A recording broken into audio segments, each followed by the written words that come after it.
কোটা সংস্কারের দাবিতে আন্দোলনরত যে শিক্ষার্থীরা গত কয়েকদিন ধরে আন্দোলন করে আসছিলেন, সেটি কিন্তু গতকাল প্রধানমন্ত্রী শেখ হাসিনা একটি সংবাদ সম্মেলনে আসলে বক্তব্য দেয়াকে কেন্দ্র করে এখন কিন্তু ছাত্রলীগ সেই কর্মসূচি এখন রংপুর বেগম রোকেয়া বিশ্ববিদ্যালয় থেকে যেটি বের হচ্ছে, এটির মূল আসলে কারণ যেটি বলছিলাম যে গতকাল প্রধানমন্ত্রী শেখ হাসিনা একটি বক্তব্য দিয়েছিলেন, সেটিকে কেন্দ্র করে মধ্যরাতে কিন্তু বিভিন্ন বিশ্ববিদ্যালয়ে এই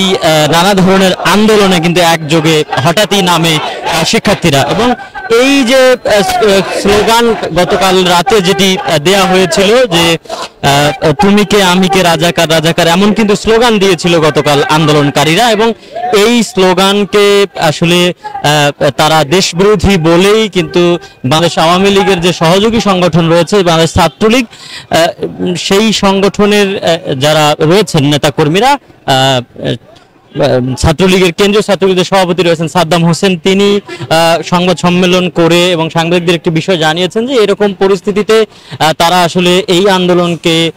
সরকার বিরোধী কোনো কর্মসূচিতে যদি রূপান্তরিত না হয় সেটিকে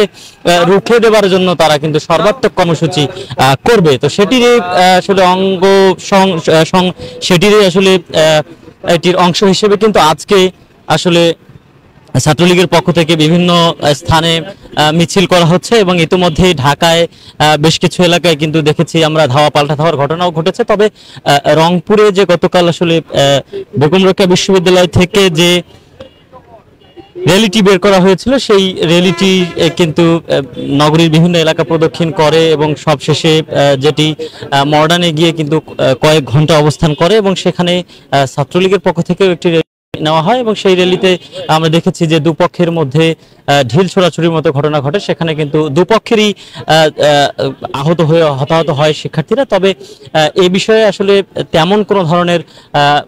বড় কোনো ধরনের আসলে তথ্য এখন পর্যন্ত আমাদের হাতে এসে পৌঁছায়নি। তবে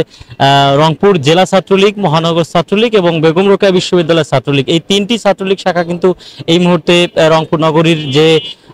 পার্কের মোড় এলাকা রয়েছে সেখানে বিক্ষোভ কর্মসূচি করছে। তারা জেলা ছাত্রলীগ এবং মহানগর ছাত্রলীগ শহর থেকে একটি বিক্ষোভ মিছিল নিয়ে এসে তারা পার্কের মোড়ে অবস্থান করেছে এবং বেগম রোকেয়া বিশ্ববিদ্যালয় শাখা ছাত্রলীগ যারা রয়েছে তারা কিন্তু কিছুক্ষণ আগে এখান থেকে বের হয়ে মডার্ন মোড়ের দিকে কিন্তু তারা কিন্তু পার্কের মোড়ের দিকে গিয়ে সেই মিছিলের সঙ্গে তারা অবস্থান নিয়েছে। তো সব মিলিয়ে যদি বলা যায় যে এই মিছিল এবং এই কর্মসূচিগুলি এখন পর্যন্ত যে অবস্থায় আছে তাতে করে আসলে এর সমাধান কোন দিকে যাবে সেটি এখন দেখবার বিষয়। যদিও প্রধানমন্ত্রীর বক্তব্যকে আসলে বিভিন্ন নানাভাবে আসলে প্রভাবিত করে এটিকে উপস্থাপন করা হচ্ছে বলে কিন্তু এটি বলা হচ্ছে, যদিও এখন পর্যন্ত এই বিষয়ে সুনির্দিষ্ট কোনো প্রকার তথ্য আমাদের হাতে এসে পৌঁছায়নি। তো সব মিলিয়ে যদি বলতে চাই যে এই যে ছাত্রলীগের যে কর্মসূচি সেটির সবশেষ তথ্য ছিল আমার হাতে এই।